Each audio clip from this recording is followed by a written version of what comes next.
మన పురుషోత్తం రెడ్డి గారు రాయలసీమ మేధావుల ఫోరం అధ్యక్షులు, ప్రముఖ విశ్లేషకులు వారు ఉన్నారు. అలాగే కొండా రాజీవ్ గారు వైఎస్ఆర్ కాంగ్రెస్ పార్టీ అధికార ప్రతినిధి, జిల్లా గ్రంథాలయ సంస్థ మాజీ చైర్మన్. వీరిద్దరితో మాట్లాడించడానికి ముందుగా కాపు ఉద్యమంకి సంబంధించి కానీ ఆ వర్గానికి సంబంధించినటువంటి ప్రముఖుడైనటువంటి శ్రీ దాసర్ రాము గారు మనతో తన ఈ ముద్రగడ గారితో తనకున్న అనుబంధం, ఈ మరణ వార్త మీద వారి బాధ, ఇవన్నీ కూడా ముందుగా విందాం. రాము గారు నమస్కారం అండి. ఇది నిజంగా కాస్త బాధ కలిగించే అంశమే అయినప్పటికీ కూడా మనం వాటి గురించి మాట్లాడుకోవాలి, వారికి నివాళి అర్పించాలి కాబట్టి ఖచ్చితంగా మీ కామెంట్ చెప్పండి. నమస్కారం అండి. నమస్కారం. పద్మనాభం గారు ఎట్లా ఉంటుందని అంటే, సహజంగా రాజకీయాల్లోకి వచ్చిన తర్వాత ఎవరైనా రాజకీయాల్లోకి వచ్చే ముందు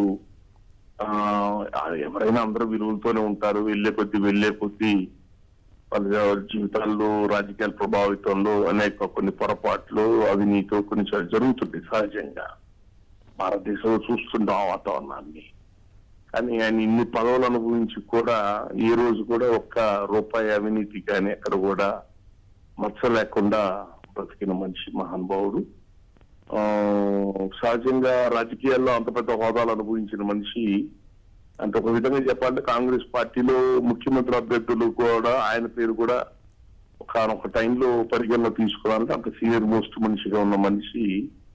సహజంగా ఇంత రాజకీయాల్లో ఉన్న మనుషులు ఎవరు కూడా ఒక కులాన్ని ఎప్పుడు కూడా కులం సంబంధించి భుజాన్ని వేసుకోవడం కానీ ఓన్ చేసుకోవడం కానీ చేయదు. ఎందుకంటే వ్యక్తిగత రాజకీయ జీవితాలు కొన్ని దెబ్బతింటాయి కొన్ని ఒక్కొక్కసారి వాళ్ళ స్థానికంగా ఉన్న ఈక్వేషన్స్ లో. వాడికి చెయ్యిని సహాయం చేస్తుంటారు, వాళ్ళ రాజకీయ భవిష్యత్తు కీలకంగా తీసుకుంటారు. కానీ అనేక సందర్భాల్లో పరిస్థితులను బట్టి కులానికి ఎక్కడైనా అన్యాయం జరిగితే కులం కోసం ఆయన కులం కోసం గట్టిగా నిలబడ్డారండి.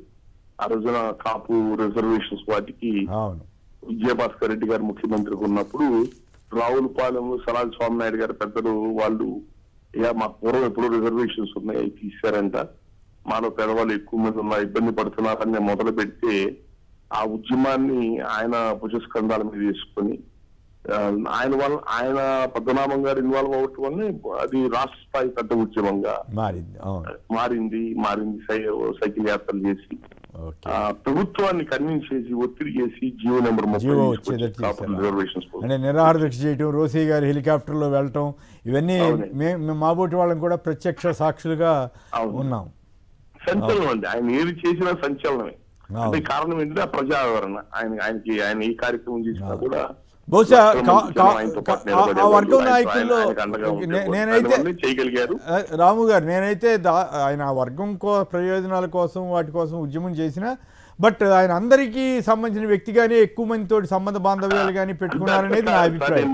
పద్మనాభం గారితో పాటు గతంలో ఉన్న 2014-19 టీడీపీ ప్రభుత్వంలో ఈ కాపులకు ఇచ్చిన హామీలు నెరవేర్చమని చెప్పని రిజర్వేషన్స్ కోసం ఆయన ఉద్యమాలు చేస్తున్నప్పుడు మేమంతా కూడా వారి ఇంటికి మీటింగ్ కోసం వారి ఇంటికి వెళ్తే వారి చుట్టూ ఉండేదంతా కూడా ఎస్సీలు బీసీలేనండి. వాళ్ళు కూడా ఉండేవారు. అవును, కరెక్ట్. ఈస్ట్ గోదావరి జిల్లాలో అంబేద్కర్ గారి పేరు ఒక జిల్లాకు ఆయన పేరు పెట్టమని చెప్పి ప్రపోజల్ పెట్టిన వ్యక్తి ఆయన. అనేక విషయాలు అంటే ఆయన తన కమ్యూనిటీ సంబంధించిన అవసరమైనప్పుడు తప్పదనుకుని నిలబడేవాడు. కానీ ఆయన అందరూ మనిషి, అందరికి కావాల్సిన మనిషి, విలువలకి కట్టుబడి ఉన్న మనిషి. ఇప్పుడు ఈ రోజు కాపు కులంలో ఏమన్నా కొన్ని ఫలాలు ప్రభుత్వం నుంచి కొంత ఫలాలు ఏమన్నా అనుభవిస్తున్నామని చెప్పారంటే ఆయన పద్మనాభం గారు, మీరే వెంకట్రావు గారు, పిల్ల వెంకటేశ్వర గారు, ఇలాంటి వాళ్ళ యొక్క మహానుభావుల యొక్క త్యాగాలే ఈరోజు కొద్దో గొప్ప ఆ ఫలాలు. ఫీజు రియంబర్స్మెంట్, రాజశేఖర టైంలో ఫీజు రియంబర్స్మెంట్ కానివ్వండి, ఇలాంటివన్నీ చాలా విషయాలన్నీ కూడా ఇలాంటి పెద్దల యొక్క కష్టమే ఈరోజు ఆ ఫలాలు కాపు కులం సంబంధించిన వాళ్ళు తీసుకుంటున్నారు. కాబట్టి మా ముఖ్యంగా మా కులానికి మాత్రం ఎప్పుడు చిరస్మరణీయుడు. ఇప్పుడు కూడా ఆయన సేవలను ఎప్పుడు కూడా మేము అందరం మర్చిపోకూడదు. ఆయన నిరంతరం మీ అందరం కూడా గుర్తు పెట్టుకోవటం, ఆయనకి ఘనంగా నివాళులు అర్పించడానికి దానికి కావాల్సిన ఏర్పాట్లు కూడా మేము చూస్తున్నాం. థ్యాంక్ యూ రాము గారు. ఇక పురుషోత్తం రెడ్డి గారు, మీ విశ్లేషణ చెప్పండి. ప్రఖ్యాత నాయకుడైనటువంటి ముద్రగడ పద్మనాభం గారితో మీకు సంబంధ బాంధవ్యాలు ఉండింటే వాటి గురించి కూడా చెప్పండి. అందరికీ నమస్కారం. ఒక దురదృష్టకరమైన వార్త, ముద్రగడ పద్మనాభం గారు మరణించారనే వార్త. ఆయన హాస్పిటల్లో ఉన్నప్పుడు జగన్ గారు అనేక సందర్భాల్లో మాట్లాడడం, వాళ్ళ కుటుంబ సభ్యులతో మాట్లాడడం చేసినప్పుడు దాదాపు తిరిగి వస్తారు, తిరిగి యాక్టివ్ అవుతారు అని అందరూ ఆశించారు. దురదృష్టవశాత్తు వారు మరణించారు అనారోగ్యంతో. వర్తమాన రాజకీయాల్లో కానీ గత 40-50 సంవత్సరాలుగా ఎమ్మెల్యేగా, ఎంపీగా, మాజీ మంత్రిగా అనేక సేవలు అందించిన వారు ఎలాంటి మరకలు అంటించుకోకుండా ప్రజా జీవితంలో నడిపినటువంటి ముఖ్యమైన నాయకులు వారు ఒకరు. కొమ్మినేని గారు సాధారణంగా ఒక వ్యక్తి పేరు చెప్పినప్పుడు మాజీ మంత్రి లేదా మాజీ చైర్మన్ ఇట్లాంటి పదవులతో మనిషిని గుర్తుపెట్టుకుంటాం. కానీ ముద్రగడ విషయంలో ముద్రగడ గారు ఒక బ్రాండ్. ఆయన ఎవరు అంటే ముద్రగడ, అంతే తప్ప పలానా మాజీ మంత్రి అనేది ఆయనకి పెద్ద సింక్ కాదు. ఆ రకంగా వ్యక్తిగా ఆయన ఒక ఇన్ఫ్లుయెన్స్డ్ పర్సనాలిటీగా సమాజంలో ఉన్నారు. ఒకటి, నేను 2 సార్లు తిరుపతికి వచ్చినప్పుడు చూశాను, పరిచయం లేదు కానీ చూశాను ఆయన వ్యవహార శైలి అన్ని చూసినప్పుడు ఒక మొండి పట్టుదల, తను అనుకున్నది సాధించడం కోసం ఎంతకన్నా తెగించడం, నిలబడడం, దానికోసం తన రాజకీయ జీవితాన్ని కూడా నష్టపోయాడు కొన్ని సందర్భాలు. ముందు రాము గారు ప్రస్తావించినట్టు కాంగ్రెస్ లో one of the CM candidate గా ఉన్న వ్యక్తి తన కులంకి నష్టం జరుగుతుందని నమ్మి దానికోసం నిలబడడం అనేది కులానికి ప్రయోజనం వచ్చి తన వ్యక్తిగతంగా ఇబ్బందే కదా. ఒక కులానికి ప్రతినిధి అయిపోతుంది, దాన్ని తెగించాడు. మనం నమ్మినాము, మనకు చేయాలనుకున్నాడు. ఆ క్రమంలో తనకు రాజకీయంగా నష్టం వస్తుందన్న కూడా నిలబడ్డాడు. అది ఆయన చరిత్రలో అందరి అభిమానాలు పొందడానికి కారణమే. కుల రిజర్వేషన్ కోసం ఎంత గట్టి నిలబడినా మిగతా ప్రజలందరితో బాగుండడం అనేది, వాల్యూస్ పాటించడం అనేది ముఖ్యమైనది. ఇక్కడ ప్రస్తావించాలనుకుంటాను, రాజశేఖర రెడ్డి గారు రాయలసీమ ఉద్యమంలో పాల్గొన్నాడు, జాతీయ పార్టీలో ఉంటుంది. ఒకవేళ తనకు నష్టం వస్తే పర్వాలేదు, ఈ ప్రాంతానికి, మనం పుట్టిన ప్రాంతానికి అన్యాయం చేయడం నిలబడాలన్నాడు. వాళ్ళే చరిత్రలో నిలబడ్డారు. అంటే సమయం వచ్చినప్పుడు నటించడం కాకుండా నిలబడ్డం, తన రాజకీయ ప్రయోజనాల కన్నా మనం నమ్మిన ప్రాంతం లేదా మన కోసం వెయిట్ చేస్తున్నటువంటి కులము, ఒక ప్రజలు, ఒక సమూహం కోసం నిలబడాలి. ఆ క్రమంలో వ్యక్తిగతంగా తాను నష్టపోయినా పర్వాలేదు అనే భావన నిజానికి సమాజానికి చాలా అవసరం. ఎందుకంటే వర్తమాన సమాజంలో ప్రతి రాజకీయ నాయకుడు ఏం ఆలోచిస్తాడు, నాకేంటి లాభం. ఆ క్రమంలో పార్టీని, సమాజాన్ని అన్నిటిని కూడా పనంగా పెడుతుంటారు. కానీ ముద్రగడ పద్మనాభం గారు అందుకు భిన్నంగా వ్యక్తి ప్రయోజనం ముఖ్యం కాదు, మనం అనుకున్న లక్ష్యం ముఖ్యం అనేది 90% ఈరోజు లేదు రాజకీయాల్లో. అలాంటి వ్యక్తులు చూసినప్పుడు మనం కూడా అట్టు ఉండాలి కదా. రాజకీయాల్లో ఉన్నప్పుడు వాల్యూస్ పాటించాలి, వ్యక్తిగత ప్రయోజనాలు పక్కన పెట్టి సామూహిక ప్రయోజనాలు ఉండాలడానికి ఒక బెస్ట్ ఎగ్జాంపుల్ ముద్రగడ పద్మనాభం గారు. కాబట్టి అవి తగ్గిపోతున్న కాలంలో ఇలాంటి వాళ్ళు మన కళ్ళ ముందు ఉంటే మనం కూడా ముద్రగడ పద్మనాభం లాగా ఉండాలని స్ఫూర్తి పొంది చాలా మంది ఉంటారు. ఈరోజు జగన్ గారు ఇచ్చిన ఎక్స్లో స్పందనలో తన తండ్రి సమానులుగా చూశారు. మా పార్టీ సీనియర్ నాయకుడు అనే వరకే పరిమితం కాకుండా నా తండ్రి సమానులు అని చెప్పి మాట్లాడారు. అంటే అంతగా సింక్ అవుతుంది జగన్ గారి మనస్తత్వానికి, ముద్రగడ గారి మనస్తత్వానికి కూడా అది కలుస్తుంది. అందువల్లనే ఆయన చివరి మజిలీ వైఎస్ఆర్ కాంగ్రెస్ పార్టీతోనే ముగించే వరకు వచ్చారు. ఆ రకంగా నమ్మారు. కాబట్టి జగన్మోహన్ రెడ్డి గారు ఇచ్చిన ఎక్స్లో స్పందన చూసిన వివిధ రాజకీయ నాయకులు నాకు బాగా ఆయన ఇంట్రెస్ట్ గురైంది ఏంటంటే, ఒక విషయాన్ని అనుకున్నప్పుడు దానికోసం తెగించిన తీరు, పోరాడిన తీరు.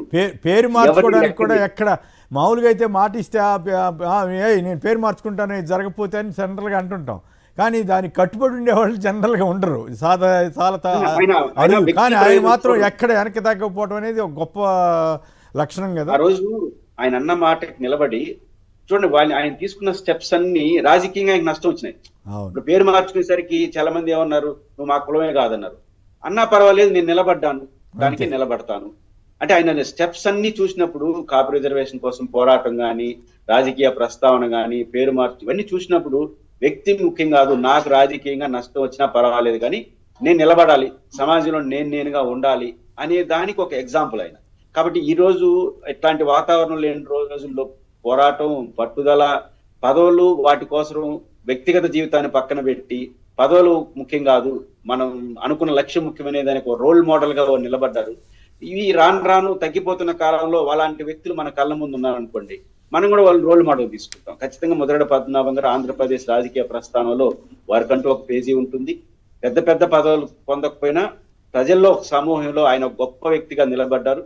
ఒక కులానికి రిజర్వేషన్ ఉద్యమాన్ని నడిపిన వ్యక్తి అందరి అభిప్రాయాలు, అందరి గౌరవాలు పొందడం అనేది అంత సులభం కాదు. ఖచ్చితంగా ఆయన వ్యక్తిత్వం అనేది, ఆయన నడక అనేది దానికి కారణమైంది. ఖచ్చితంగా ముద్రగడ పద్మనాభం గారు మరణం అందరికీ, వర్తమాన రాజకీయాల్లో యాక్టివ్గా ఉండే వాళ్ళకి, స్ఫూర్తి పొందాలనుకునే వాళ్ళకి, పోరాటం చేసేయాలనుకునే వాళ్ళకి, పర్టికులర్ కామ సామాజిక వర్గానికి అందరికి కూడా తీరని లోటు. రాష్ట్ర రాజకీయాలకి ఇది చాలా వెలితి. ఆయన వెలితిని పూడ్చలేనిదైనా ఆయనలాగా వర్తమాన రాజకీయాల్లో ఉన్న వాళ్ళు కొంతైనా సరే ఆ రకంగా మనం కూడా ప్రవర్తించాలి అనడమే ఆయనకి మనం అర్పించే సరైన నివాళని నేను అనుకుంటున్నాను. రైట్. జక్కంపూడి రాజా గారు మాజీ శాసనసభ్యులు వారు మాట్లాడతారు. ముద్రగడ గారికి వారి నివాళి అర్పిస్తారు. రాజా గారు నమస్కారం, మాట్లాడండి. ముద్రగడ పద్మనాభం గారు దూరం అవడం అనేది గోదావరి జిల్లాల ప్రజలకి కావచ్చు, లేకపోతే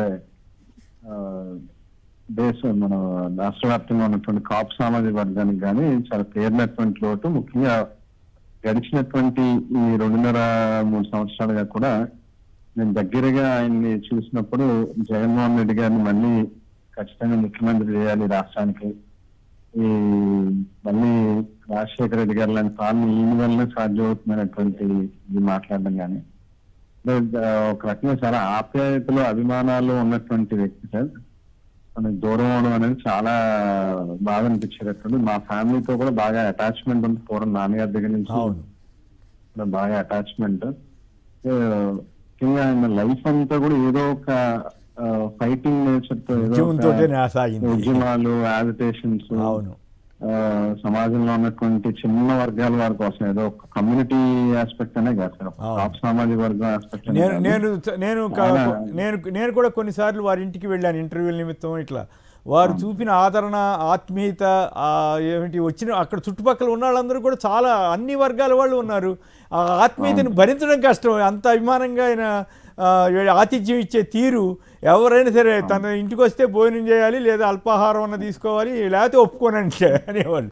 అది అట్లాంటి నేచర్ చాలా తక్కువ మందికి ఉంటుందేమో అనిపిస్తుంది రాజా గారు. ఇంటికి వెళ్తే 4 రకాల ఐటమ్స్ తినేంత దాకా ఆయనే వడ్డిస్తాడు, తినేంత దాకా ఊరుకోస్తారు. ఇంకా పెట్టడానికి బహుశా ఈ గడిచిన ఒక 30-40 సంవత్సరాలుగా రాజకీయాల్లోకి వచ్చిన రోజు నుంచి ఈ రోజు దాకా కూడా ఇంటి దగ్గర పొయ్యి అలా వెలుగుతూనే ఉంటుంది సార్. అలా కంటిన్యూగా ఎవరో పెడతానే ఉంటాడు కొన్ని వేల మందికి. అది భోజనం పెట్టడం అనేది ఆయనకు ఒక సరదా అండి, ఇంకొక రకంగా. అంతే, గొప్ప లక్షణాలు ఒకటి. Great loss sir.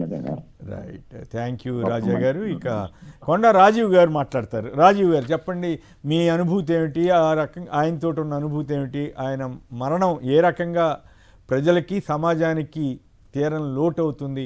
బహుశా నేను అనుకోవటం ఆ వర్గంలో గత 50 ఏళ్లలో ముద్రగడ గారికి మళ్ళీ ముద్రగడ గారి స్థాయిలో ఇన్ఫ్లుయెన్స్ చేసిన వ్యక్తి మరొకరు లేరేమో నాకు అనిపిస్తుంది.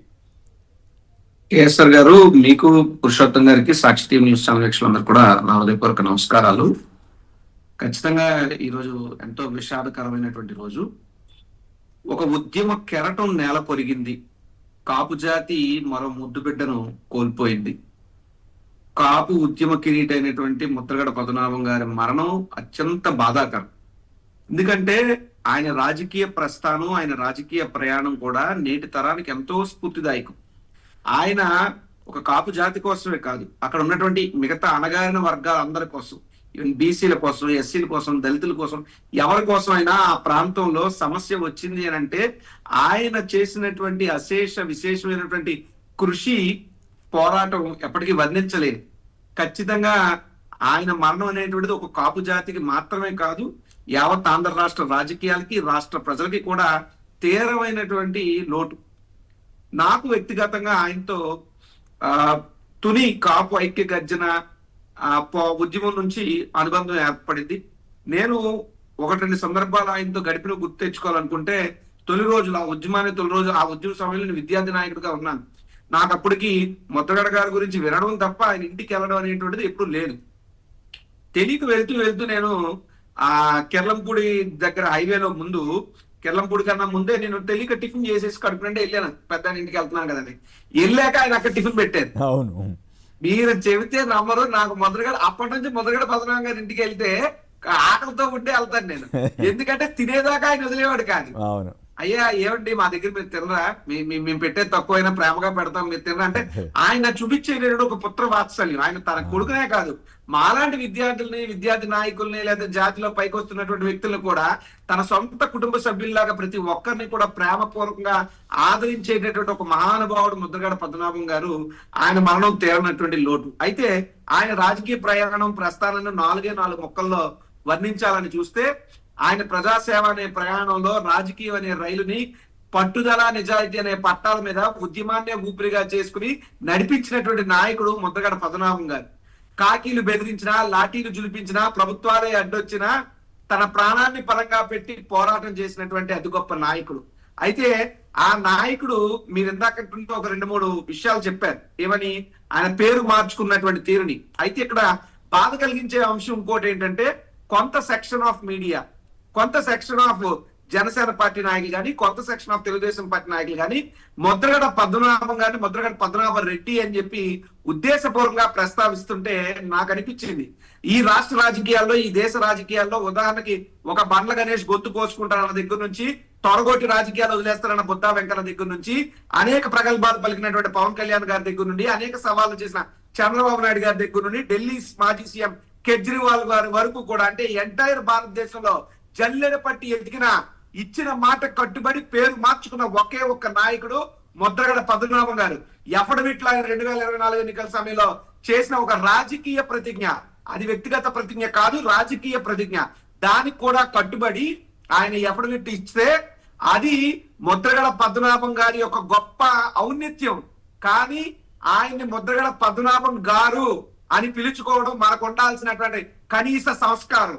ఏ వ్యక్తులైనా ఎవరైనా రాజకీయ దురాలోచన చేసుకుని రాజకీయ కుట్రలో భాగంగా ముద్రగడ పద్మనాభం గారిని ముద్రగడ పద్మనాభ రెడ్డి రెడ్డి అని మాట్లాడితే ఆయన శవాన్ని పీక్కుతున్నట్టే.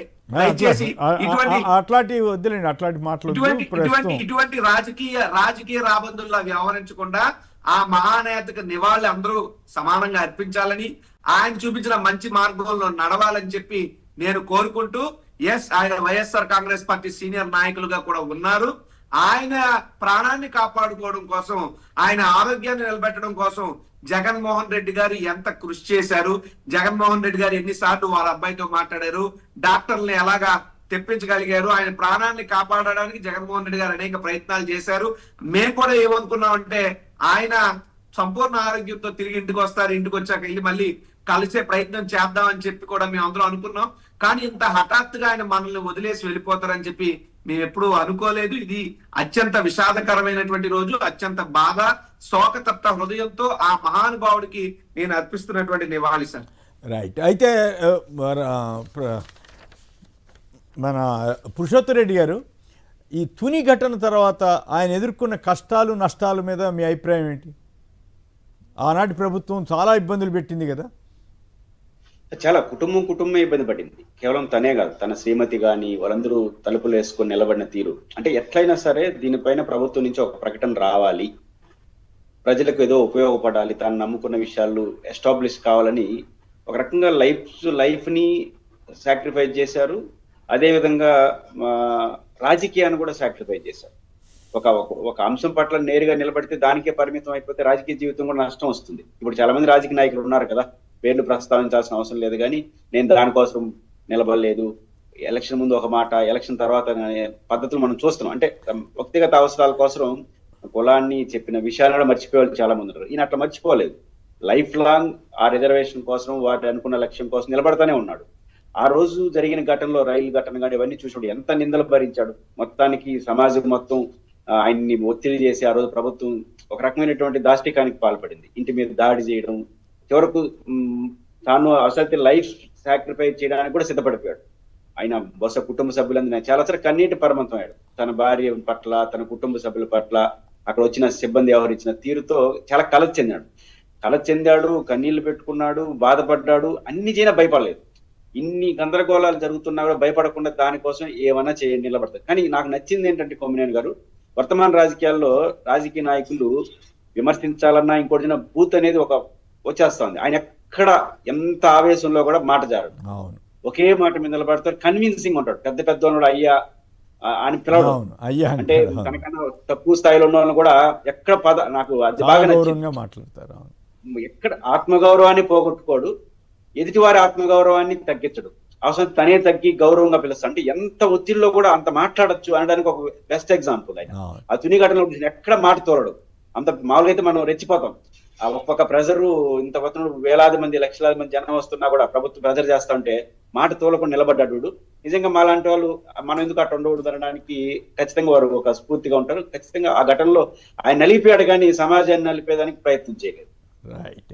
అయితే రాజీవ్ మీరు చెప్పండి. రెండు కేసులు ఒక్క నిమిషం రాజీవ్, మీరే మాట్లాడదు కానీ, అంటే కాపు జాతి కోసం నిరంతరం పాటుపడి ఆయన నష్టపోతే ఆ జాతిని అడ్డం పెట్టుకుని కొద్దిమంది ఒకరిద్దరు చాలా గొప్పగా ఎదగలిగారు. ఏమిటి ఆ తేడా? ఆయనేమో త్యాగం చేసి నష్టపోయారు, అసలు ఎలాంటి త్యాగం చేయకుండా కొందరు పదవులకి అనుభవించే పరిస్థితికి వెళ్ళగలిగారు. ఏమిటి ఆ తేడా? ఈయన నిజాయితీతో పనిచేశారు, వాళ్ళు రాజకీయాలు చేశారు, రాజకీయాల్లో రాజకీయ అవకాశాలు వచ్చినాయి. నిజాయితీగా పనిచేసి రాజకీయ అవకాశాలు ఆయన కోల్పోయారు. ఇక్కడ రెండు విషయాలు మీకు నేను చెప్పాలనుకుంటున్నాను సార్. ఇప్పుడు మీరు అడిగారు అప్పట్లో ఉన్నటువంటి ప్రభుత్వం పెట్టినటువంటి ఇబ్బందులు, ఆ పరిస్థితుల గురించి. నిన్న రాత్రి కూడా, అంటే గతంలో ఆయన ఇంటర్వ్యూ నేను అనేక సందర్భాల్లో చూశాను, ఆయనతో ఇంటరాక్ట్ అయ్యాను. మీరు స్పెసిఫిక్ గా ఆయన ఇంటర్వ్యూ చేసినటువంటి ఇంటర్వ్యూని నిన్న రాత్రి కూడా సాక్షి టీవీ ఛానల్లో టెలికాస్ట్ చేయడం జరిగింది. నేను చూశాను మళ్ళీ ఇంకోసారి ఆ వీడియో, ఆ ఇంటర్వ్యూ అంతా. ఆయన అందులో చెప్పిన మాట, ముద్రగడ పద్మనాభం గారిని, ఆయన కుటుంబం అంటే ఎంతో పరువు పేరుకి ప్రఖ్యాత ఆ ప్రాంతంలో. అటువంటి కుటుంబాన్ని, అటువంటి కుటుంబంలో ఉన్న మహిళల్ని ఏ విధంగా అప్పుడు ప్రభుత్వ అధినేత అయినటువంటి చంద్రబాబు నాయుడు గారు లేదా లోకేష్ గారు వీళ్ళంతా కలిపి లంబూతులు తిట్టించి, లాఠీ దెబ్బలు కొట్టించి నానా హింసకి గురి చేశారో అవన్నీ కూడా వారానికి కనీసం 2-3 సార్లు నాకు గుర్తొచ్చి నా గుండె తలడిల్లు పోతా ఉంటది. వీళ్ళ పెట్టినటువంటి బాధకు నేను పండగ కూడా చేసుకుని, దేవుడు ఇలా శిక్ష చేసిన తర్వాతే, ఎన్నికల తీర్పు తర్వాతే పండగలు చేసుకుంటాం తప్పితే లేదు, నేను అంత బాధపడుతున్నాను, నన్ను ఇంత క్షోభకి ఆవేదనకి గురి చేశారని చెప్పి ఆయన చెప్పినటువంటి మాటలు ఏదైతే మళ్ళీ మళ్ళీ చూస్తుంటే అందరికీ కూడా గుండె తరుక్కుపోతుంది. ఎంత నిజాయితీ పరున్నా, ఎంత హింసించింది, ఎంత గొప్ప నాయకున్నా మీరు ఇన్నిసార్లు అవమానించింది అంటే రాజకీయాల కోసం ముద్రగడ పద్మనాభం గారు లాంటి నాయకులు గాని, ఆ జాతి బిడ్డలను గాని అనగదొక్కి వాళ్ళ మీద అక్రమ కేసులు కట్టేటటువంటి ప్రయత్నాలు చేసింది గత ప్రభుత్వం చంద్రబాబు నాయుడు గారి హయాంలో. సో దాన్ని ఎవరు మర్చిపోలేరు. ఇంకొక విషయం ఏంటంటే, సర్వసాధారణంగా చరిత్రలో ఉద్యమకారులు వస్తారు, లేదా ఉద్యమాల నుండి నాయకులు పుడతారు. కానీ నాయకుడి నుండి ఉద్యమం పుట్టినటువంటి వ్యక్తే ముద్రగడ పద్మనాభం గారు. ఇటువంటి పరిస్థితుల్లో చూస్తే ఎప్పుడైనా ఏ ఉద్యమాలు చేసినా జనరల్ గా పోలీసులు ప్రివెంటివ్ అరెస్ట్ చేస్తారు, లేదా ఏమైనా ఆమరణ అధ్యక్షుడు ఇంకోటి చేస్తే వచ్చి భగ్నం చేసే ప్రయత్నాలు చేస్తారు. అనేక సందర్భాల్లో కూడా పోలీసులే సక్సీడ్ అవుతారు తప్ప ఇంకోటి కాదు. కానీ దీక్ష భగ్నానికి ప్రభుత్వం పోలీస్ యంత్రాంగాన్ని మోహరిస్తే, కేంద్ర బలగాలను దించితే, చేతిలో పురుగుల మందు డబ్బా పట్టుకుని అడుగు ముందుకేస్తే తాగి చచ్చిపోతాను తప్ప దీక్ష ఆపేది లేదు అన్న ధీరుడు ముద్రగడ పద్మనాభం గారు. ఇప్పుడే కాదు, అది మొన్న కాపైకి గడిచిన ఉద్యమంలో మా పోటీ వ్యక్తులు, విద్యార్థులు మేము చూసిన చరిత్ర. కానీ అంతకు ముందు చేసినటువంటి అనేక ఉద్యమాల్లో కూడా తుపాకీని తాను తలకే గురి పెట్టుకుని ఈ దీక్ష ఆపమని ఎవరైనా చేస్తే నన్ను నేను కాల్చుకు చచ్చిపోతాను తప్ప దీక్ష వదిలే ప్రసక్తే లేదు, ఆపే ప్రసక్తే లేదు అన్నారు. సో ఇంత పట్టుదల గాని, ఇంత నిబద్ధత గాని ఉన్నటువంటి నాయకులు నేటి తరంలో ఎవరున్నారు అంటే రాజీవ్ మిత్రమా, బయట ఉంటే పోలీసులో లేదా ప్రభుత్వం ఒత్తిడి చేసి తీసుకెళ్లిపోద్దని చెప్పి గదిలో తలుపేసుకునేవారు. ఆయన ఎవరు, ఆయన ఇంటికి వచ్చిన వాళ్ళు ఇంకోళ్ళ తీసుకొచ్చి వేలాది మంది సమూహం మీరంతా నా చుట్టూ ఉండండి, మీరు నాకు ఆపలాగాయండి, మీరు లేకపోతే నేను చేయలేను, ఇలాంటి మాటలు చెప్పలా. మీరందరూ బయటే ఉండండి, నా వల్ల మీరు ఇబ్బంది పడద్దు, పడినా సచ్చినా బతికినా నేను ఒక్కడనే చేస్తాను, ఫలితం మీరందరికీ ఇస్తానని చెప్పి ఆయన ఇంట్లో ఆయనే తలుపులు గెల్ల పెట్టుకున్నాడు సార్. ఇటువంటి మహానుభావుడిని ఆయన ఇంటి నుంచి తర్వాత రోజుల్లో ఆయన ఇంటి నుంచి పాదయాత్ర చేస్తానికి బయలుదేరితే కొన్ని వందల మంది పోలీసుల్ని అక్కడ అడ్డం పెట్టి కథలనివ్వకుండా చేశారు. ఆ రోజుల్లో చేశారు. వాళ్ళ ఇంట్లో ఆడవాళ్ళని కొట్టి మీకు దిక్కెవడని చెప్పి ఎన్ని బూతులు తిట్టారు. అవును, ఆ విషయం ఆయనే చెప్పుకొని మాబోటి వాళ్ళకి చెప్పినటువంటి నరకాన్ని ముద్రగడ పద్మనాభం గారి ప్రత్యక్ష నరకాన్ని చూపించినటువంటి గరుడు మాత్రం చంద్రబాబు నాయుడు గారు. అసలు అందులో మేమేమి అనుమానం లేదు. రైట్. అప్పట్లో ఆయన పడిన బాధ అన్ని మాబోటి వాళ్ళకి చెప్తున్నప్పుడు మాకు కూడా ఆవేదన, కంటి తడి వచ్చే స్థాయిలో ఆయన ఆ విషయాలన్నీ వెల్లడించారు. రైట్. ఇక ఇతర వార్తల్లోకి వెళదాం. మత్స్యకారులను బలికొన్నది ప్రభుత్వ నిర్లక్ష్యమే. వైసీపీ అధ్యక్షుడు మాజీ సీఎం జగన్ మండిపాటు. నోరు విప్పితే అబద్ధాలు. చనిపోయిన మత్స్యకారుల కుటుంబాలకు పరిహారంపై టీడీపీ నేతల దుష్ప్రచారం. అమరావతిలో మినీ అమెజాన్ పెడతారట. శాఖమూరు పార్కులో 5 ఎకరాల్లో రెయిన్ ఫారెస్ట్ అట. ఇంకా దానికి సంబంధించి మన పురుషోత్తమ రెడ్డి గారు వాళ్ళు చెప్తారు. ఇక జూనియర్ ఎన్టీఆర్కి సంబంధించి ఎందుకో social media, TDP social media ఇప్పటికే ఆయన మీద దాడి మొదలుపెట్టింది. ఆయన ఏదో కార్యక్రమం చేయబోతున్నారనే ప్రచారం నేపథ్యంలో అయితే దీన్ని వైసీపీకి అంటగడుతూ ఎల్లో మీడియా జూనియర్ ఎన్టీఆర్ రాజకీయాల్లోకి వస్తున్నారని ప్రచారం చేసింది వైసీపీ అంట. దాడి చేసిందేమో టీడీపీ మీడియా అయితే వీళ్ళు అసలు ఇంతవరకు వైసీపీ వాళ్ళు ఎవరూ లేరు కానీ వాళ్ళకి అంటగడుతూ ఈ ప్రచారం మొదలుపెట్టారు ఎల్లో మీడియా వారు. కేంద్రంతో సఖ్యతగా ఉంటాము, రాష్ట్ర ప్రయోజనాలే లక్ష్యంగా ముందుకు సాగుతామని రేవంత్ రెడ్డి గారు కేంద్ర ఢిల్లీ పర్యటనలు చెబుతున్నారు. త్రిపుల్-ఆర్ను ఆరంభించాలంటే త్రిపుల్-ఆర్ అంటే రీజనల్ రింగ్ రోడ్ ఉత్తర భాగం నిర్మాణ పనుల ప్రారంభానికి కేంద్ర కేబినెట్తో అనుమతి ఇప్పించాలని గడ్కరీ గారిని రేవంత్ కోరారు. సరికొత్త సుపరిపాలన అంటూ కార్యాలయం నుంచి క్షేత్రస్థాయి కలెక్టర్లు అంటూ మరొక కార్యక్రమాన్ని తెలంగాణలో స్టార్ట్ చేస్తున్నారు. సబ్జెక్టులోనే మాస్టారు అంటూ మిగతా ఇస్తే బేజారు అంటూ విద్యా దానికి సంబంధించినటువంటి కథనాన్ని ఇచ్చారు. ఇక సర్కారు కిరాతకం మరో లాకప్ డెత్. నెల్లూరు జిల్లా మనుబోలు పోలీస్ స్టేషన్లో వ్యక్తి మృతి. పోలీస్ దెబ్బలకు తాళలేక చనిపోయాడంటున్న స్థానికులు. గడ్డి మందు తాగి చనిపోయాడంటున్న పోలీసులు. గుట్టుచప్పుడు కాకుండా మృతదేహం తరలింపు. ఇదేమి పద్ధతో ఏపీలో. రైట్. ముద్రగడ పద్మనాభం గారికి సంబంధించి నివాళి అర్పించడానికి మరో మాజీ మంత్రివర్యులు ఒకప్పుడు సీనియర్ పాత్రికేయులుగా కూడా ఉన్న కన్నబాబు గారు లైన్లో ఉన్నారు. కన్నబాబు గారు నమస్కారం, మాట్లాడండి. నమస్కారం అండి. నమస్కారం సార్. నమస్కారం సార్, ఇది చాలా దురదృష్టకరమైన సంఘటన. ఈ రాష్ట్రం ఒక గొప్ప పోరాట పట్టుమ కలిగిన నాయకుడిని కోల్పోయింది.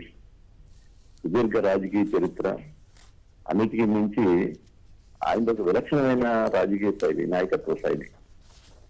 ఒక పట్టుబడితే ఎలా సాధించుకోవాలి, పోరాటం అనేది మొదలు పెడితే ఎంత దాకైనా ఎలా వెళ్ళాలి, మాటిస్తే ఎలా నిలబడాలి, ఒక వ్యక్తిని అభిమానిస్తే అతని కోసం ఎంతగా తెగించి నిలబడాలనేది మొదటి పద్మనాభం గారిని చూస్తే అర్థమవుతుంది. నుంచి 1978లో 25 ఏళ్ల వయసులో ఎమ్మెల్యేగా అయినప్పటి నుంచి 4 సార్లు ఎమ్మెల్యేగాను, ఒకసారి ఎంపీగాను, 2 సార్లు మంత్రిగాను చేసి సుదీర్ఘంగా తన నమ్మిన కాపు సామాజిక వర్గ రిజర్వేషన్ కోసం అనేది ఎంత గట్టిగా పోరాటం చేశారో మనం చూసాం. ఎన్ని అవమానాలు పడ్డా, ఎన్ని మాటలు పడ్డా, ఎన్ని కేసులు పడ్డా ఒక అడుగు వెనక్కి వేయకుండా తను అనుకున్న దానికోసం చాలా గట్టిగా, అంటే ఒక వ్యక్తికి ఇంత పట్టుదల సాధ్యమా అనే స్థాయికి ఆయన పనిచేశారు. ఆయన లేని లోటు ఈ రాష్ట్ర రాజకీయాల్లోనే కాదు, ప్రత్యేకించి ఈ గోదావరి జిల్లాలోనే కాదు, మొత్తం ఉమ్మడి జిల్లాలోనే ఎప్పుడు కనిపిస్తుంది. ప్రత్యేకించి కాపు సామాజిక వర్గానికి ఇది ఒక పెద్ద లోటు. చాలా మంది రాజకీయ కోణాల్లో మాట్లాడి ఈ మధ్య కాలంలో ఆయన్ని ఇతరమైన ట్రోలింగ్ చేసి ఉండొచ్చు, చాలా అవమానాలు పాలు చేసి ఉండొచ్చు. ఎందుకంటే అవన్నీ రాజకీయ వ్యవహారాల్లో భాగంగా ఆయన క్యారెక్టర్ అసాసినేషన్ చేయడం కూడా ట్రై చేసి చూసాము. ఆయన చూస్తే ఆయన ఎంత పట్టుదలంటే చాలా సాధారణంగా, చాలా మామూలుగా ఈ పని నేను చేయలేకపోతే నా పేరే మార్చుకుంటాను అని మాట్లాడుతూ ఉంటారు. అది చాలా క్లియర్గా. కానీ ఆయన అన్నందుకు పేరు మార్చుకుని గెజిట్ రిలీజ్ చేయించుకున్నాడు. అది చాలా మందికి ఇష్టపడకపోవచ్చు, కానీ దాంట్లో పాజిటివ్ గా చూడాలంటే తన అన్నమాట పక్కన పెడితే నేను నిలబెట్టుకుంటాను అనే దానికి అది ఒక ఉదాహరణ. అందుకే నేను తర్వాత మా జిల్లా అధ్యక్షులు మాజీ మంత్రి దాడిశెట్టి రాజు గారు రాత్రి మేము విజ్ఞప్తి చేశాం పబ్లిక్ గా, దయచేసి ఇప్పుడు ఆయన పోరాటాన్ని చూడాలి, కాపుల కోసం ఆయన పడ్డ శ్రమని చూడాలి, అన్నిటికీ మించి ఆయనకున్న విలక్షణ రాజకీయ శైలిని చూడాలి. కాబట్టి ఈ ట్రోలింగ్స్ అనేది చేయకుండానే రిక్వెస్ట్ చేస్తున్నాను. మానసిక క్షోభని గురి చేయొద్దు వాళ్ళ కుటుంబానికి అని మనం చూస్తాం చాలా సందర్భాల్లో. ఎందుకంటే ఇప్పుడున్న రాజకీయాల్లో నిలదొక్కుకోవడం అనేది చాలా కష్టమైన విషయం. ఎందుకంటే ఆ మానసిక ఒత్తిడిని తట్టుకుని ఎవరు పడితే వాళ్ళ మీద విపరీతమైన ట్రోల్ చేయడం కానీ, విపరీతమైన ఎవరి అభిప్రాయం వాళ్ళు చేతిలో పెట్టుకునే రోజులు వచ్చిన తర్వాత చాలా ఇబ్బందిగానే ఉంది. సో నేను అనేది ఏంటంటే అది చెయ్యొద్దు అని చెప్పి రిక్వెస్ట్ చేశాం. దాని నుంచి మేమైతే వ్యక్తిగతంగా ఆయనతో మాకున్న అనుబంధానికి ఇటీవల కాలంలో చాలా రోజుల నుంచి ఆయన దగ్గర నుంచి చూసిన ఆ నాయకత్వ పటిమకి ఎప్పుడూ మేము మర్చిపోం. ఆయనతో కలిసి పనిచేసిన ఆ రోజులు కానీ, లేకపోతే ఆయనతో ఉన్న అనుబంధం కానీ రిలాక్టెడ్ మెమరీస్ లాంటివి సార్ అవి. మొదటి పద్మనాభం గారి ఆత్మకి శాంతి కలగాలని మనస్ఫూర్తిగా కోరుకుంటున్నాం. ఓకే. కుటుంబానికి మనోధైర్యాన్ని ఇవ్వాలి దేవుడు అన్నాడు అని కోరుకుంటున్నాం. ఇవాళ మా ప్రీతం నాయకులు మాజీ ముఖ్యమంత్రి వర్యులు జగన్మోహన్ రెడ్డి గారు కూడా ఆయన ఆ, ఇంటికి స్వగ్రామం వెళ్ళి నివాళులు అర్పించడానికి వస్తున్నారు. ఓకే అండి, చాలా బాధాకరమైన విషయం సార్, ఇది చాలా బాధ. థ్యాంక్ యూ కన్నబాబు గారు. ఇక మిగతా వార్తలోకి వెళ్తే, విద్యుత్ బస్సుల్లో స్త్రీశక్తి అమలయ్యాను అంటే ఫ్రీ బస్సు ఇస్తారా లేదా అనే డౌట్ వస్తుందంటూ కథనాన్ని ఇచ్చింది ప్రజాశక్తి. అవకాశాలు చెడగొట్టి అధికారులను సహించాలని చంద్రబాబు గారు అధికారులను హెచ్చరిస్తున్నారు. ఉపాధ్యాయులు రణగర్జన అంటే ఆక్వా రైతు ఆక్రోశం. ఇవాళ జగన్ గారు అక్కడికి వాళ్ళని కూడా పరామర్శిస్తున్నారు. అసెంబ్లీ సెక్రటరీ జనరల్గా ప్రసన్న నియామకం చెల్లదని హైకోర్టు న్యాయవాది కనకలింగేశ్వరరావు పిటిషన్ వేశారు. ద్రవ్యోల్బణం దడ, రాష్ట్రంలో 4.9% ఎగబాకిన వైనం, గ్రామీణ ప్రాంతాల్లో 6.91%. ముఖ్యమంత్రి సమీక్షలో ఆర్థిక శాఖ నివేదన అంటే ధరలు పెరగటం ఇవన్నీ సమస్యలుగా ఉన్నాయి. చెప్పాం చేస్తున్నాం, విద్యుత్ ఛార్జీలు పెంచేది లేదని చంద్రబాబు గారు అంటున్నారంటే ఆల్రెడీ పెంచిన దాని గురించి చెప్పకుండా ఇప్పుడు అంతా తమాషాగా ఉంటుంది ఆయన వాదన అంతా కూడా. ఆధ్యాత్మికతను పెంచాలని ఏంటో ఆర్టీజీఎస్ సమీక్షలో చంద్రబాబు గారు అన్నారట. వీటిల్లో ఇప్పుడు జూనియర్ ఎన్టీఆర్ ఇష్యూ కానీ, మత్స్యకారులది, అలాగే అమెజాన్, ఈ ముట్టి మీద చర్చలో వెళ్దాం.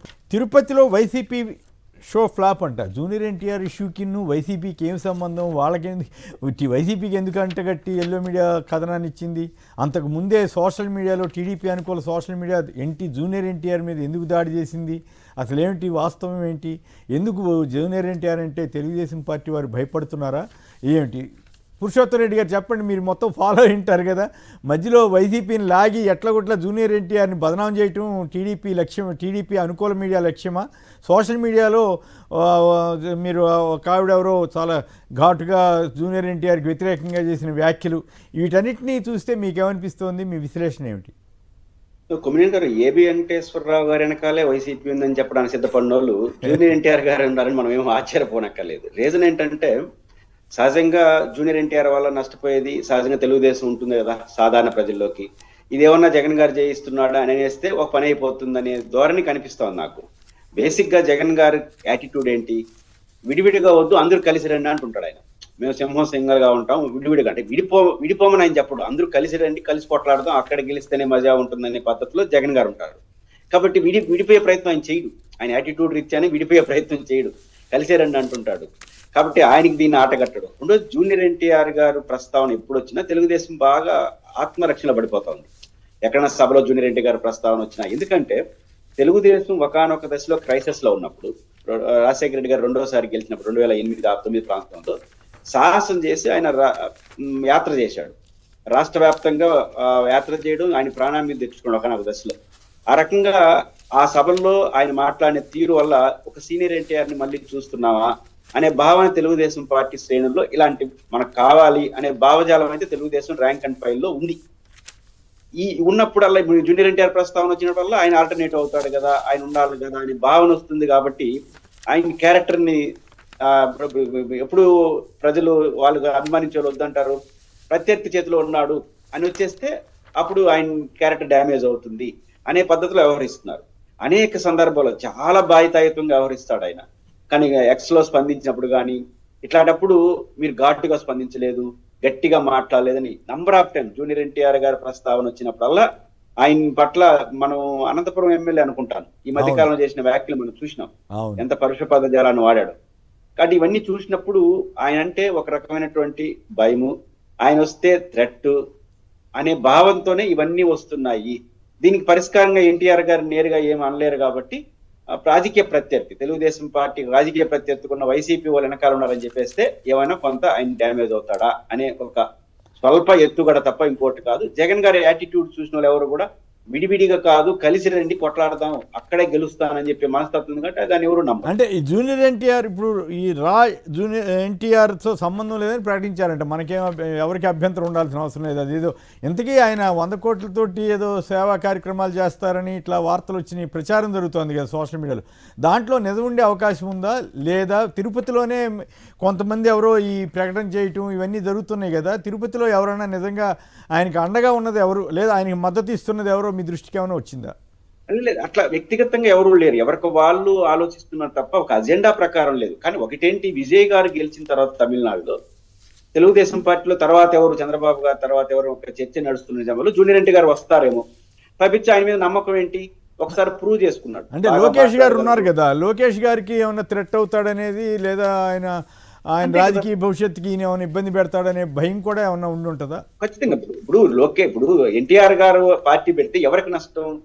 తెలుగుదేశం పార్టీ లీడర్షిపే ఒక సవాల్. ఈయనైతే బెటర్ కదా. ఇప్పుడు చంద్రబాబు గారు ఎక్కడ సభలోకి వెళ్తే ఒక అడిగే ప్రశ్న ఏంటి, జూనియర్ ఎన్టీ గారిని తీసుకొస్తే బాగుంటుంది అని ప్రశ్న వస్తా ఉంది. కాబట్టి వాళ్ళు నాయకత్వానికి ఉన్న ఇబ్బందిని దృష్టిలో పెట్టుకొని మాట్లాడుతున్నారు. ఈ విజయ్ గారు గెలిచిన తర్వాత ఆయన కూడా గతంలో క్యాంపెయిన్ లో ప్రూవ్ చేసుకున్నాడు లీడర్షిప్ నాది ఉంది అని. కాబట్టి నేచురల్ గా రామారావు గారి పోలికలు ఉండడం, రామారావు గారి సినిమాలు కూడా మామూలు హిట్స్ కాదు కదా, ఒకసారి సక్సెస్ అయితే అబ్నార్మల్ గా గెలిపినాడు 2-3 సినిమాకే. ఆ నేచర్ ఉంది కాబట్టి అన్న విజయ్ లాగా సక్సెస్ అవుతాడా అనే ఒక భయం కూడా కొంత వాళ్ళకు ఉండే అవకాశం ఉంది. ఏదైనప్పటికీ కూడా వాళ్ళకున్నటువంటి సమస్యల్ని పక్క వాళ్ళ పేరుతో పూసేయడం నేను ఆశ్చర్యపోను. ఎందుకంటే నేను మొదట్లో చెప్పాను కదా, ఏబి వెంకటేశ్వరరావు వెనకాల జగన్ గారు ఉన్నారని చెప్పి మొదలెట్టిన తర్వాత ఇది పెద్ద ఆశ్చర్యపోయే విషయంగా నేను చూడను. రైట్. రాజు మీరేమంటారు? ఏదో మేము తిరుపతిలో వైసీపీ షో ఫ్లాప్ అంట, మధ్యలో వైసీపీ ఏం చేసింది? ఇంతకీ అసలు జూనియర్ ఎన్టీఆర్ రాజకీయాల్లోకి వస్తారా రారా, ఆయన ఏదో సేవా కార్యక్రమాలు చేస్తారా, అసలు ఏమిటి? వాళ్ళ ప్రకటన చేయగానే ఎల్లో మీడియా గంతులేసినట్లు వైసీపీకి ఎందుకు అంటగట్టింది?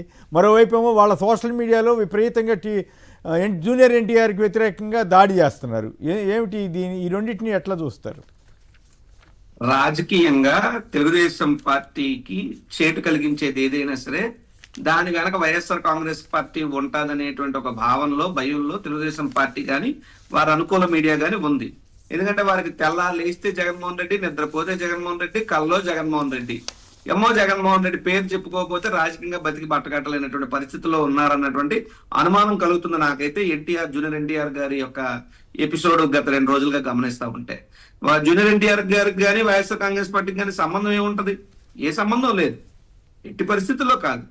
కాకపోతే గతంలో ఇప్పుడు జూనియర్ ఎన్టీఆర్ గారి విషయంలోనే కాదు, గతంలో హరికృష్ణ గారు కూడా వైఎస్ఆర్ కాంగ్రెస్ పార్టీతో టచ్ లో ఉన్నారని చెప్పి ఆయన ఆఖరి రోజుల్లో కూడా రాజకీయంగా ఆయన్ని ఇబ్బంది పెట్టే పరిస్థితులు చంద్రబాబు నాయుడు గారు చేస్తే నా ఫోన్ ఇచ్చేస్తాను, కావాలంటే కాల్ డేటా మొత్తం చెక్ చేసుకో అని చెప్పినటువంటి నిజాయితీ పరుడు హరికృష్ణ గారు. ఈ రోజు హరికృష్ణ గారు తనయుడి మీద కూడా ఈ రకమైనటువంటి నిందలు వేయటం తప్పు. ఒకవేళ జూనియర్ ఎన్టీఆర్ గారు ఏదో ప్రజాసేవలో చేయాలనుకుని ఏదో రకంగా ముందుకు వచ్చారనుకోండి, దానికి మీకు వస్తున్నటువంటి నొప్పి ఏంటి, ఇబ్బంది ఏంటి, కడుపు మంట ఏమిటి? ఇక్కడ ఈ ప్రశ్నకు సమాధానం ఏంటంటే, నారా లోకేష్ రాజకీయ జీవితం అనేటువంటిది కనుమరుగైపోతుంది జూనియర్ ఎన్టీఆర్ రాజకీయాల్లోకి వస్తే. నారా లోకేష్ రాజకీయంగా జూనియర్ ఎన్టీఆర్ గారితో పోలిస్తే చాలా అసమర్థుడు అనేటువంటి భావన తెలుగుదేశం పార్టీ అధినాయకుడు చంద్రబాబు నాయుడు గారి దగ్గర నుండి వారి కార్యకర్త వరకు అందరికీ గుండెల్లో నాటుకుపోయి ఉంది. ఆ ఉద్దేశంతోనే 2009 ఎన్నికల్లో అప్పుడు ఎంతండి జూనియర్ ఎన్టీఆర్ గారి వయసు? 26 సంవత్సరాల ముక్కుపచ్చలారిన యువకుడు. రాజకీయంగా చెప్పాలంటే 26 అనేటువంటిది ది యంగెస్ట్ ఏజ్. అటువంటి వయసులో సినిమాల పీక్ లో ఉన్నటువంటి జూనియర్ ఎన్టీఆర్ గారు తన కెరియర్ ను కూడా పణంగా పెట్టి చచ్చిపోతున్నటువంటి తెలుగుదేశం పార్టీకి ఊపిరి లోదాలని చెప్పి రాష్ట్రం మొత్తం కలయి తిరిగి ఆయన ఒక ఊపిరి తెస్తే, తర్వాత రోడ్డు ప్రమాదంలో ఆయన గాయపడితే, ఆ తర్వాత చంద్రబాబు నాయుడు గారు చేసిన మర్యాద ఏంటి జూనియర్ ఎన్టీఆర్ కి? తెలుగుదేశం పార్టీలో ఇచ్చినటువంటి గుర్తింపు ఏంటి జూనియర్ ఎన్టీఆర్ గారికి? చంద్రబాబు నాయుడు గారు అలనాడు తాతకి వెన్నుపోటు పొడిచాడు, తర్వాత 2009 ఎన్నికల తర్వాత మళ్ళీ మనవడికి కూడా రాజకీయంగా వెన్నుపోటు పొడిచాడు. ఆ తరంలో సీనియర్ ఎన్టీఆర్ గారికి వెన్నుపోటు పొడిచి చంద్రబాబు నాయుడు గారి గద్దెనెక్కితే, ఈ తరంలో జూనియర్ ఎన్టీఆర్ కి వెన్నుపోటు పొడిచి నారా లోకేష్ రాజకీయంగా తెలుగుదేశం పార్టీ గద్దెనెక్కి కూర్చున్నారు. ఇది చరిత్ర తెలుసు, అందరూ. లోకేష్ గారికి ఎట్లా ఆపాదిస్తారు? లోకేష్ గారికి ఎట్లా ఆపాదిస్తారు? తప్పు కదా. ఆయనేమి జూనియర్ ఎన్టీఆర్ ని అడ్డుకోనింది లేదు, ఏమి లేదు కదా. చంద్రబాబు గారు అంటే ఆయనకి, ఎన్టీ రామారావుకి అప్పుడు జరిగిన పరిణామాలు వేరు. ఇప్పటికైతే లోకేష్ గారికి ఆపాదించడం కరెక్ట్ కాదు కదా. నేను లోకేష్ గారు వెన్నుపోటు పొడిచారు అంటలేదు, లోకేష్ గారి కోసం చంద్రబాబు నాయుడు గారు వెన్నుపోటు పొడిచారు అంటున్నాను. వీళ్ళు వెన్నుపోటు పొడిచి ఉండవాలనేటువంటి ఆలోచన కాకపోతే జూనియర్ ఎన్టీఆర్ గారి ఫ్లాగులు తెలుగుదేశం పార్టీ మీటింగ్ లో కనబడినా సరే ఓర్చుకోలేని కడుపు మంట ఎందుకు? ఒకటి. ఇప్పుడు చూస్తే తొందరపడి ఒక కోయిలు ముందే కూసిందని వాళ్ళు ఎవరో సోషల్ మీడియాలో మహిళలను పెట్టుకుని వాళ్ళతో జూనియర్ ఎన్టీఆర్ గారిని దుర్భాష ఆడించాల్సినటువంటి అవసరం, అవమానించాల్సిన అవసరం తెలుగుదేశం పార్టీకి ఎందుకు వస్తుంది? అంటే జూనియర్ ఎన్టీఆర్ గారి పేరు చెప్పగానే లోకేష్ గారికో చంద్రబాబు గారికో వారు అనుకూల మీడియాకో ఎందుకు ఉలిక్కిపడుతున్నారు, ఎందుకు భయపడుతున్నారు అంటే, ఇక్కడ జూనియర్ ఎన్టీఆర్ అనేటువంటి వ్యక్తి నారా లోకేష్ కన్నా బలమైనటువంటి నాయకుడు అని చెప్పి వాళ్ళ పార్టీ కేడరే నమ్ముతా ఉంది. సరే ఆయన రాజకీయాల్లోకి వస్తారా, ప్రజాసేవలో ఉంటారా అనేటువంటిది అది జూనియర్ ఎన్టీఆర్ గారు వ్యక్తిగత విషయం. ఇక్కడ దెబ్బలాటుంటేనో రాజకీయంగా ఇంకుంటేనో మీకు జూనియర్ ఎన్టీఆర్ గారికి ఉంటే చూసుకోవాలా.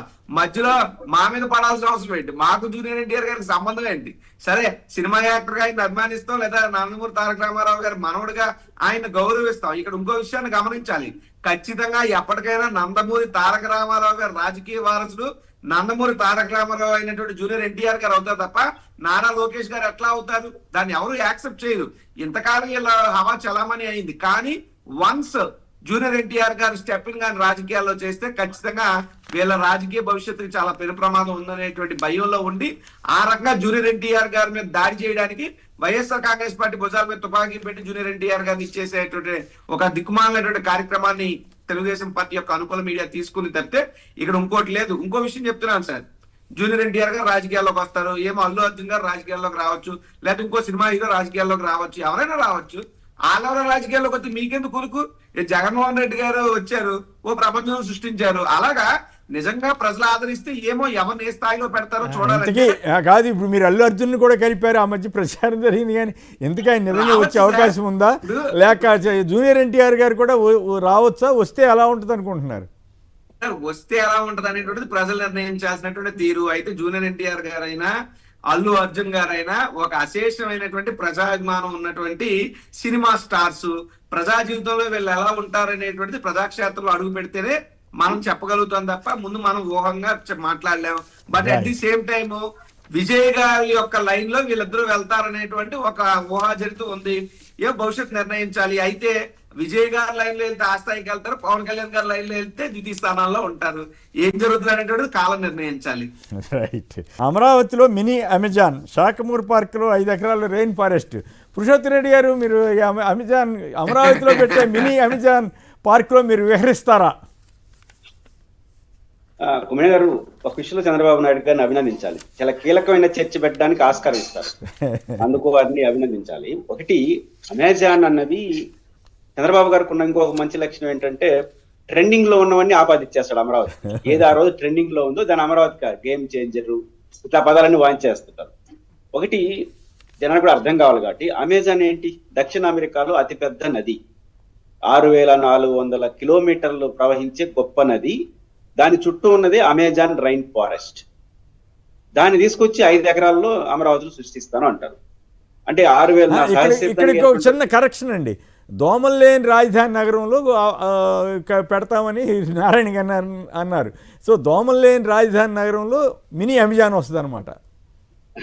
అట్లా ఒకటి ఉంది. అంటే ఇక్కడ పాయింట్ ఏంటంటే ప్రకృతి సమతుల్యత ఉండాలంటే యాజ్ పర్ నామ్స్ ప్రకారం ఒక జిల్లాలో 30% ఫారెస్ట్ ఉండాలి. గుంటూరు జిల్లాలో 7.58% ఫారెస్ట్, 7.5%.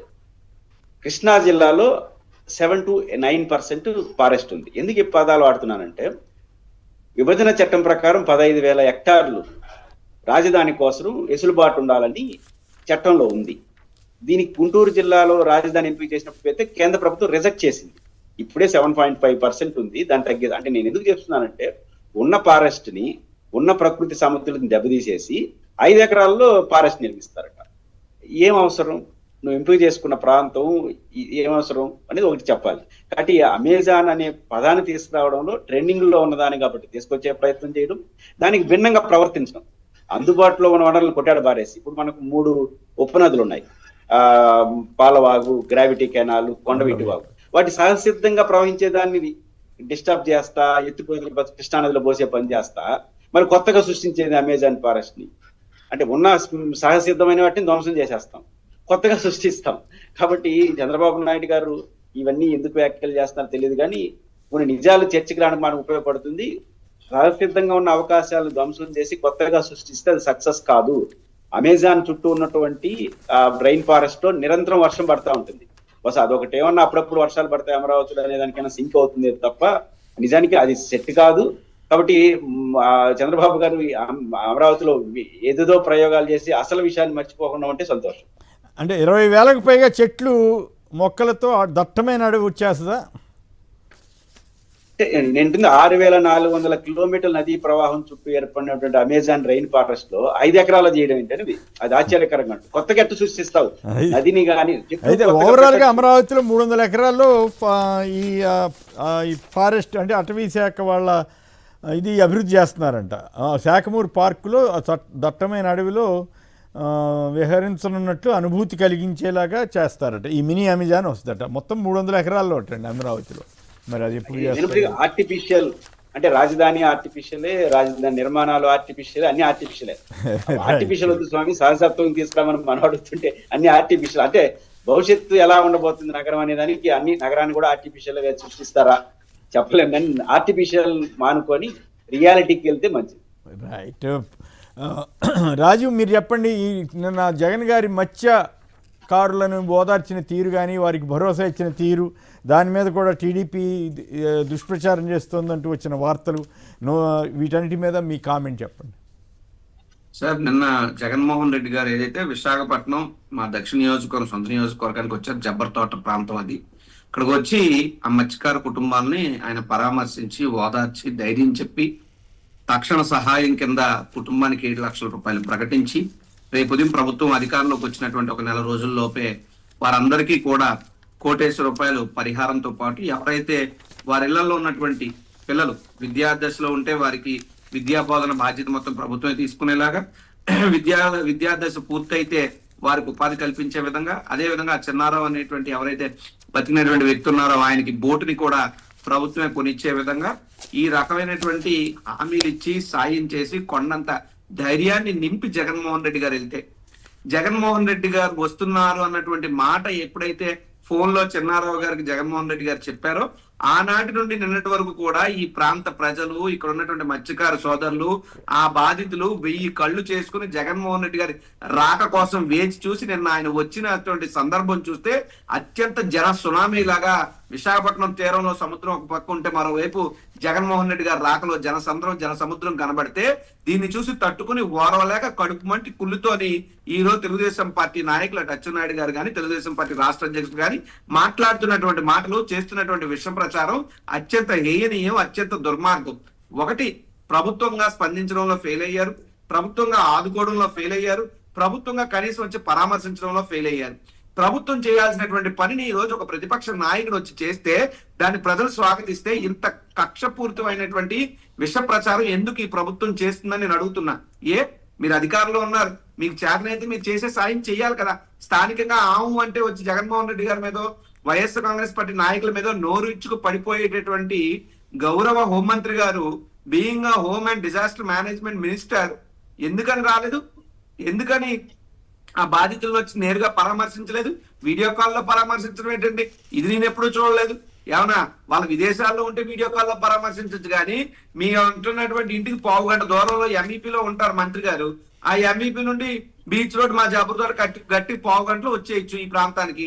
1/2 గంట దూరానికి కూడా వీడియో కాల్ మాట్లాడినటువంటి అతి గొప్ప టెక్నాలజీ తెలిసినటువంటి మంత్రులు ఈ ప్రభుత్వంలో ఉండటం ఈ రాష్ట్ర ప్రజలు చేసుకున్నటువంటి దురదృష్టం.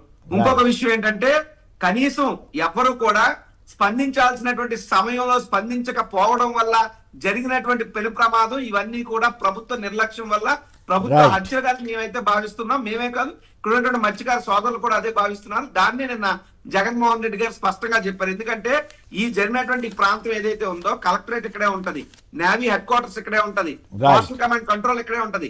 ఇన్ని వ్యవస్థలు చేతిలోని ఆధీనంలో ఉంచుకుని కేవలం ప్రభుత్వం యొక్క అలసత్వం వల్ల మాత్రమే మత్స్యకారులు అనేక గంటల సముద్ర తీరంలో కేరళతో పోరాడుతున్నారు. రైట్.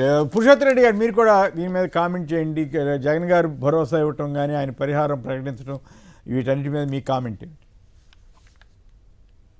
జగన్మోహన్ రెడ్డి గారు ఓడిపోయిన మొదటి రోజు చెప్పిన మాట ఏంటంటే, వాయిస్ లెస్ పీపుల్ కి వాయిస్ గా ఉంటాము. మొదటి మాట ఆ రోజు చెప్పింది, భావోద్వేగంతో చెప్పారు. అది బాధ్యతాయుతంగా ప్రతి సందర్భంలో వ్యవహరిస్తున్నారు. ఇప్పుడు చనిపోయిన వాళ్ళు కానీ, లేదా గిట్టుబాటు ధర రైతులు కానీ, ఎక్కడైనా సరే ఎక్కడ సమస్య ఉంటే అక్కడికి ప్రత్యక్షంగా వెళ్ళడం, వాళ్ళని పరామర్శించడం తో పాటు ధైర్యాన్ని ఇవ్వడం. ప్రధానంగా వెళ్ళిన ప్రతి చోట కేవలం పరామర్శించేసి నేను వచ్చానని, లేదా ప్రభుత్వాన్ని ఏదో డిమాండ్ చేసేసి రావడం కాకుండా ఒక ఆల్టర్నేటివ్ గా తను చేయగలిగింది చేయడం, ఒక మంచి వాతావరణాన్ని సృష్టించారు. ఖచ్చితంగా విశాఖపట్నంలో చాలా బాధాకరమైన పరిస్థితులు వారు ఉన్నప్పుడు వాళ్ళ కుటుంబానికి అండగా నిలబడడం, ఎందుకంటే మత్స్యకారులు చాలా పేదలు కాబట్టి అక్కడికి వెళ్ళి వాళ్ళని పరామర్శించి ఓదార్చి తన పార్టీ నుంచి చేయగలిగింది చేయడం అనేది ఖచ్చితంగా ఆ కుటుంబాలకి ఒక భరోసా ఇవ్వడంతో పాటు రేపు ప్రభుత్వ నిర్లక్ష్యం కూడా ఉంది కాబట్టి ప్రభుత్వం యొక్క బాధ్యత, ప్రభుత్వం ఏ ప్రభుత్వం కావచ్చు, దానికి రెస్పాన్సిబిలిటీగా రాబోయే ప్రభుత్వంగా మేము దాన్ని సరిదిద్దుతాము అని చెప్పడం ద్వారా ఒకటి వారికి ఒక నమ్మకాన్ని కలిగించడంతో పాటు ప్రస్తుత ప్రభుత్వం కూడా ఏదో చేయాల్సిన పరిస్థితి సృష్టిస్తున్నారు. ఇప్పుడు జగన్మోహన్ రెడ్డి గారు ఏ పర్యటన తీసుకోండి, ఇప్పుడు మామూలుగా కొమ్మినేని గారు సీనియర్ జర్నలిస్ట్ గా మీకు తెలుసు, ఎవరు కూడా ఫస్ట్ ప్రతిపక్ష నాయకుడి దగ్గరికి వెళ్ళరు. ఎందుకు వెళ్ళరంటే వెళ్తే అయ్యే పని కూడా కాదేమో.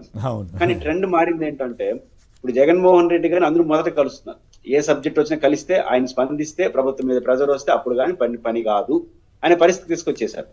కాబట్టి ఆ రకంగా ఒక కన్స్ట్రక్టివ్ మరోవైపు మరో ఆ ఇష్యూస్ లోకి వెళ్లకుండా సిదిరి అప్పలరాజు గారి అబ్బాయికి సంబంధించి అట్లాంటి కేసులు పెట్టిన దాని మీద జగన్ గారు విమర్శిస్తే దాన్ని హైలైట్ చేస్తున్నారు. నిజంగా యాక్సిడెంట్ కేసుకే పెట్టాలి, కానీ ఇప్పుడు కొన్ని ఎగ్జాంపుల్స్ కూడా వచ్చినాయి.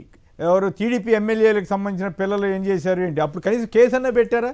పెట్టకుండా ఇప్పుడు మాత్రం మర్డర్ కేసు పెట్టారంట. దాన్ని జగన్ గారు ప్రస్తావించారని కూడా వ్యంగ్యంగా వార్తలు రాస్తున్నారు. ఏం చేస్తారు? ఆయన చెప్పిన పాయింట్ ఏంటంటే పోలీస్ అటెన్షన్ అంతా వేరే వాటి మీద వెళ్ళిపోతున్నారు. మీరు వాటి మీద శ్రద్ధ పెట్టే బదులు వ్యవస్థ దీని మీద శ్రద్ధ పెడితే బాగుంటుందనే కాన్సెప్ట్ అయింది. ఇప్పుడు 100 మంది 1000 మంది పోలీసులు అంతా దీని చుట్టూ తిరుగుతారు, రాజకీయ యాక్టివిటీ పొలిటికల్ యాక్టివిటీ చుట్టూ తిరుగుతుంటే మీరు చేసే పనులు చేయలేరా బాబు, ఇది చూడండి అని చెప్తున్నాడు. దాన్ని ఇంకా ఎటకారం చేస్తే ఇంకా వాళ్ళు మనం చేయగలిగిందేమో. రైట్. పురుషోత్తం రెడ్డి గారు, కొండ రాజీవ్ గారు, దాసర్ రాము గారు, జక్కంపూడి రాజా గారు, కన్నబాబు గారు, అందరికి కూడా ధన్యవాదాలు.